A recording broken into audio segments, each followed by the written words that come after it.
Assalamualaikum warahmatullahi wabarakatuh. Nama saya Ahmad Arfan Anwaruddin.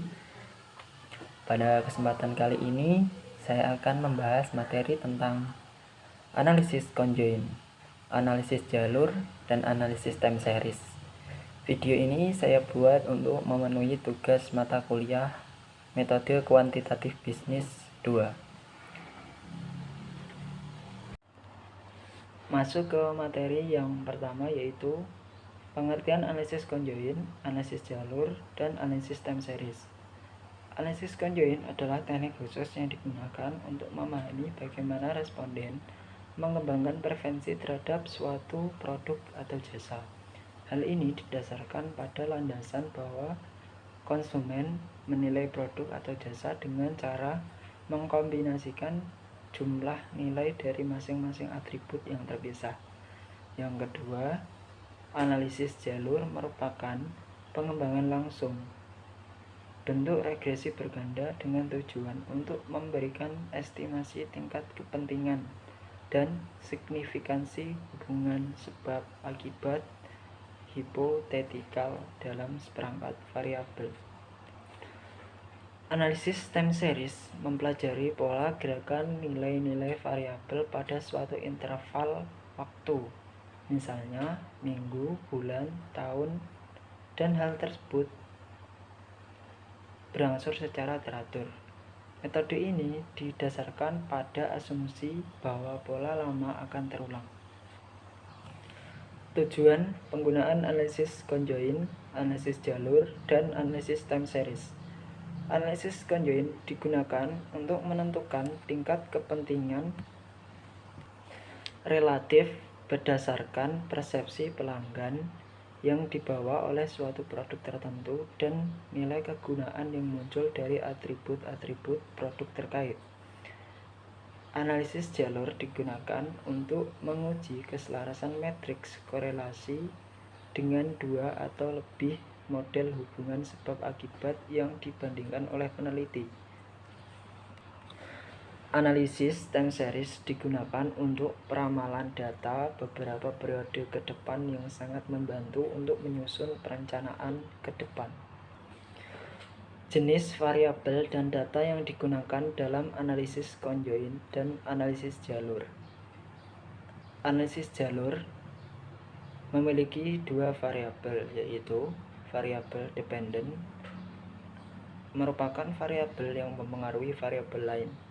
Variabel independent merupakan variabel yang mendapat pengaruh dari variabel dependent. Data matriks berfungsi untuk memperoleh data berupa matriks. Responden diminta untuk memberikan rating atau nilai terhadap masing-masing stimuli. Analisis jalur memiliki beberapa variabel. Ada tiga, yaitu variabel eksogen. Variabel eksogen merupakan variabel yang dianggap memiliki pengaruh terhadap variabel yang lain, namun tidak dipengaruhi oleh variabel lain dalam model. Variabel endogen merupakan variabel yang dianggap dipengaruhi oleh variabel lain dalam model lain. Variabel intervening merupakan jenis variabel yang memiliki hubungan tidak langsung antara variabel independen dengan variabel dependen. Variabel ini memiliki posisi di antara variabel independen dan dependen.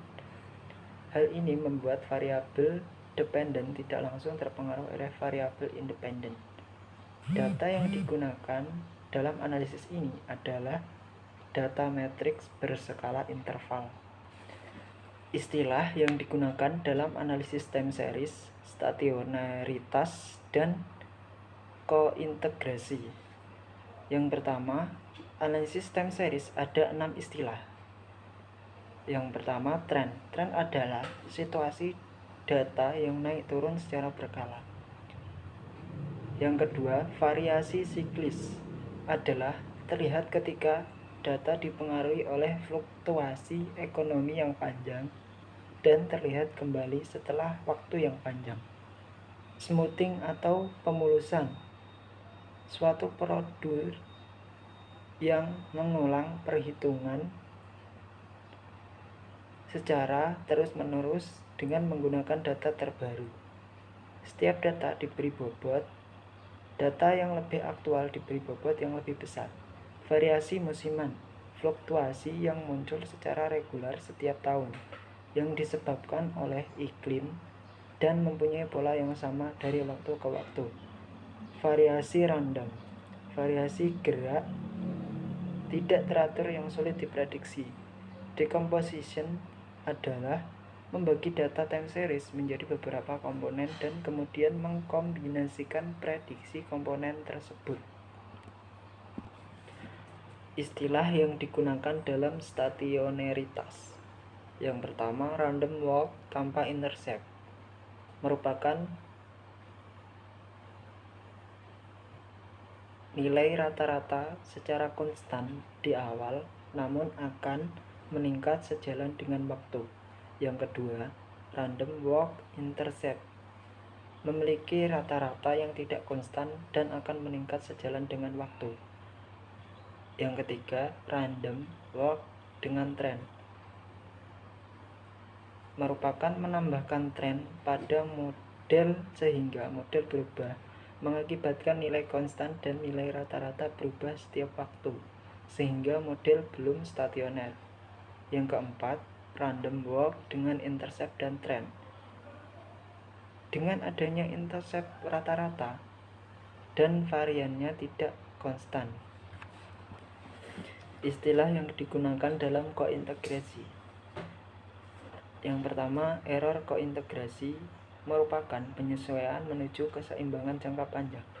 Yang kedua, error correction mechanism merupakan teknik yang digunakan untuk mengkoreksi keseimbangan jangka pendek menuju keseimbangan jangka panjang.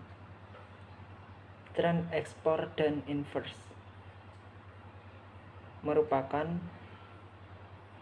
sebuah teknik yang digunakan untuk menghilangkan variabel yang tidak stasioner sehingga menghasilkan residual yang stasioner. Sekian yang dapat saya sampaikan, kurang lebihnya saya mohon maaf.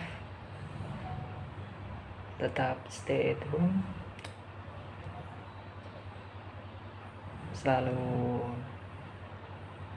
salam sehat dan bahagia. Wassalamualaikum warahmatullahi wabarakatuh.